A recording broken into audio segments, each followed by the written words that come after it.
Imagine this. The sun disappears. No streetlights, no flashlight, no phone, no TV, no campfire. You're standing in the middle of the wilderness, and suddenly, everything becomes almost completely black. Now here's the question. What did ancient humans actually do at night before they knew how to make fire? Did they just sit there? Did they sleep for 12 hours? Did they hide from everything that moved? Or were they secretly living a life that's completely different from what we imagine? The answer is much stranger and honestly, much smarter than you might think. For most of human history, nighttime wasn't just the evening. It was an entirely different world. A world where your eyes barely worked, where every strange sound could mean danger, and where even walking a few steps could be a terrible idea. Today, we casually walk to the kitchen at 2 a.m. for a snack. Ancient humans. Walking around at midnight could have turned them into someone else's snack. So what exactly happened after sunset? Let's travel back hundreds of thousands of years before controlled fire changed everything. Modern cities have made us forget just how dark the world really is. On a moonless night, far from civilization, the darkness is almost unbelievable. You can barely see your own hand. Now imagine living in that darkness every single night, and you're not alone. Lions, hyenas, leopards, wolves, giant owls, snakes, all of them are much better at seeing in the dark than you are. Humans actually have pretty poor night vision compared to many predators. We traded powerful night vision for better color vision during the day. Great decision unless it's midnight and something with sharp teeth is looking for dinner. So ancient humans probably avoided moving around unless absolutely necessary. Because if you can't see the predator can probably see you. If you can't fight the darkness, you try to survive it. Ancient humans likely searched for places that were difficult for predators to reach. Rock shelters, small caves, dense bushes, natural cliffs, anywhere that offered some protection. But here's something funny. Movies love showing huge cave systems where humans lived comfortably. Reality, many caves were already occupied by bears or lions or other animals that definitely weren't interested in sharing rent. Imagine finally finding a nice cave, only to discover it already has a 600-pound landlord with claws. Yeah, time to keep looking. Many groups probably slept in open areas where everyone stayed close together. There's actually safety in numbers. If one person hears danger, everyone wakes up. Think of it as the world's oldest neighborhood watch. Here's something interesting. People often assume ancient humans simply went to bed the moment the sun disappeared. Not necessarily. Studies of modern hunter-gatherer groups suggest evenings were often social. People talked, laughed, shared experiences, taught children, made tools if enough light was available, planned the next day's hunt. Of course, before fire, these activities would have been much shorter. Once darkness became overwhelming, there simply wasn't much you could do. No reading, no drawing detailed artwork, no scrolling social media for 3 hours wondering where your life went. Instead, your body naturally followed the light. Our brains release melatonin when it gets dark. Artificial lighting has dramatically changed that rhythm. Ancient humans probably had much healthier sleep schedules than most of us, although they also had significantly more reasons to wake up screaming. Without city noise, the night becomes incredibly loud. Leaves moving, branches snapping, insects buzzing, animals calling. Every sound meant something. Ancient humans probably became experts at recognizing noises. Was that just the wind? Or something walking? Can you imagine trying to sleep while hearing random growls outside? Meanwhile, I'm complaining because my neighbor's dog barked twice. Perspective. Listening carefully may have been one of the most important survival skills. Your ears often became more useful than your eyes. So here's the big question. If ancient humans didn't have controlled fire, how did they manage to survive night after night?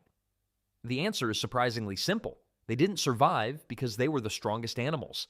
They survived because they were extremely cautious.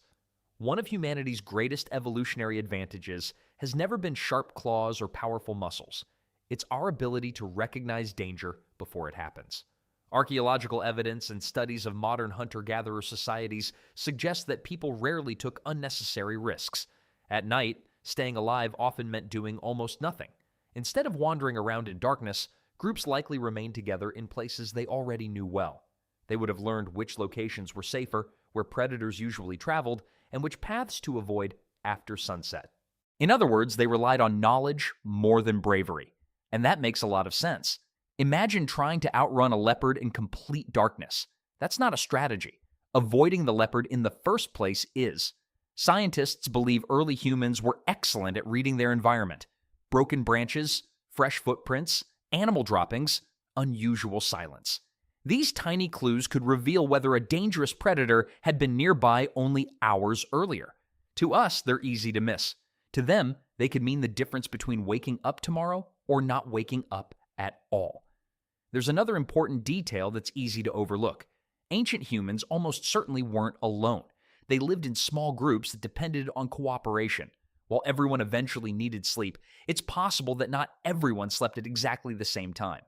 Even today, research on several hunter-gatherer societies has found that people naturally have staggered sleeping patterns. Some individuals stay awake later, others wake earlier. This creates periods during the night when at least someone is alert, even without an organized guard system. It's like having a security team, except nobody planned it. Human biology did. Researchers have suggested that differences in age also played a role. Older adults often wake earlier or sleep less deeply than younger people. That means a group containing children, young adults, and older adults would naturally have different sleep schedules, increasing the chances that someone noticed unusual sounds during the night. Another factor was memory. For ancient humans, survival depended on remembering the landscape in incredible detail, where the cliffs were, where water could be found, which trees produced edible fruit, and just as importantly, where danger usually waited. That knowledge wasn't written in books. It was carried in people's minds and passed from one generation to the next. Every successful night meant another lesson learned. Every mistake could become the group's last. When you put all of this together, something becomes clear. Ancient humans didn't conquer the darkness, they adapted to it. Instead of trying to control the night, they learned how to live with it. And for tens of thousands of years, that strategy worked remarkably well. Then came one of humanity's greatest discoveries: fire. Not just finding natural fires, but learning to control them. Everything changed. Fire scared away many predators, provided warmth, cooked food, extended the day by several hours. Suddenly, people could gather after sunset, tell stories, repair tools, teach younger generations, strengthen social bonds. Some scientists even think that these nighttime conversations helped shape human language and culture. One invention completely transformed what night meant. Instead of hiding from darkness, humans started pushing it back. Literally. Here's a fascinating detail. The moon probably played a much bigger role in ancient life than it does today. A full moon provides surprisingly useful light. Not enough to read a book, but enough to travel more safely. Some researchers believe people may have timed certain activities around brighter moonlit nights. Imagine checking the calendar not for meetings, but because the moon is basically tonight's flashlight. Nature's free lighting service. Battery not included. It's easy to think ancient humans lived simple lives. But surviving one single night without fire required incredible awareness, choosing the right place to sleep, listening to every sound, staying close to the group, avoiding unnecessary movement, and respecting the darkness. The next time you casually flip a light switch, remember for countless generations, humans couldn't. Night wasn't entertainment. It wasn't relaxing. It was a challenge to survive until sunrise. And somehow, our ancestors managed to do it, which makes one thing pretty clear. They were far tougher than most of us imagine. If you enjoyed this journey into humanity's distant past, hit the like button and subscribe for more fascinating stories about ancient humans, evolution, and the surprising science behind everyday life. And here's a question for you. If all electricity disappeared tonight, how long do you think you'd last before saying, "I really miss light switches"? Let me know in the comments. Thanks for watching, and I'll see you in the next video.